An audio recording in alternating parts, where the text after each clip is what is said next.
അതുകൊണ്ടാണ് നാമസങ്കീർത്തനയസ്യ സർവപാപപ്രണാശനം പ്രണാമോ ദുഃഖശമനസ്തം നമാമീം ഹരിംബരം എന്ന് ശ്രീമദ് ഭാഗവതത്തിലെ 18,000-ാമത്തെ ശ്ലോകത്തിൽ വ്യാസഭഗവാൻ എഴുതി വെച്ചിരിക്കുന്നത്.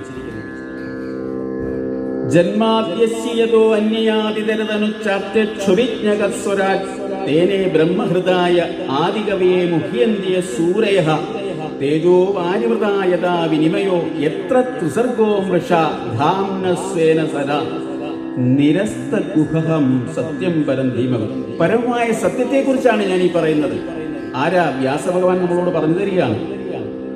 ഫസ്റ്റ് ശ്ലോകത്തിൽ തന്നെ പറയുകയാണ്, ഞാൻ ഈ പരമമായ സത്യത്തെക്കുറിച്ചാണ് നിങ്ങൾക്ക്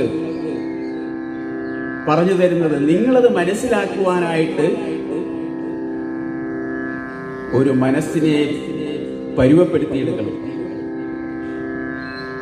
രണ്ടാമത്തെ ശ്ലോകത്തിൽ ധർമ്മപ്രോജ്ജിത ഗൈതവോത്ര പരമോ നിർമ്മത്സരാണാം സദാം വേദ്യം വാസ്തവമത്ര വസ്തുശിവതം താപത്രയോന്മൂലനം ശ്രീമദ് ഭാഗവതേ മഹാമീർണേ കിംവാവരൈരീശ്വരഃ സദ്യോ ഹൃദ്യ അവരുദ്ധ്യതേത്ര ഋതുവിഹി ശുശ്രൂക്ഷവീക്ഷണാൽ.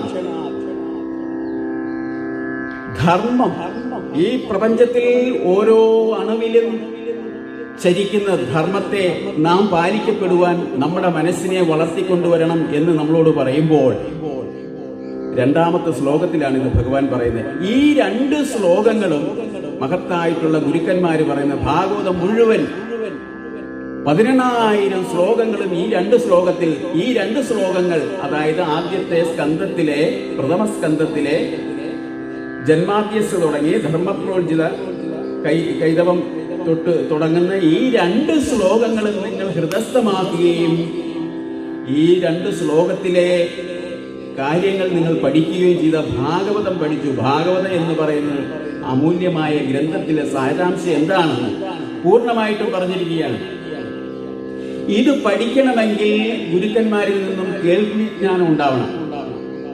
ഗുരുക്കന്മാർ പറയുന്നത് എന്താണെന്ന് കേൾക്കാനുള്ള ഒരു ശകലം സമയം ഓരോ മനുഷ്യനും കൊടുത്തു കഴിഞ്ഞാൽ ഈ ജീവിതത്തിൽ എങ്ങനെ ജീവിച്ച് സന്തോഷമായിട്ട് ഇവിടെ ആനന്ദം ഭുവി ആവുക, ആനന്ദത്തിൽ ജീവിക്കുവാനായിട്ടുള്ള ആ ഒരു ത്രാണി നമുക്ക് അല്ലെ അറിവ് അല്ലെ അവയർനെസ് നമുക്കുണ്ടാവും.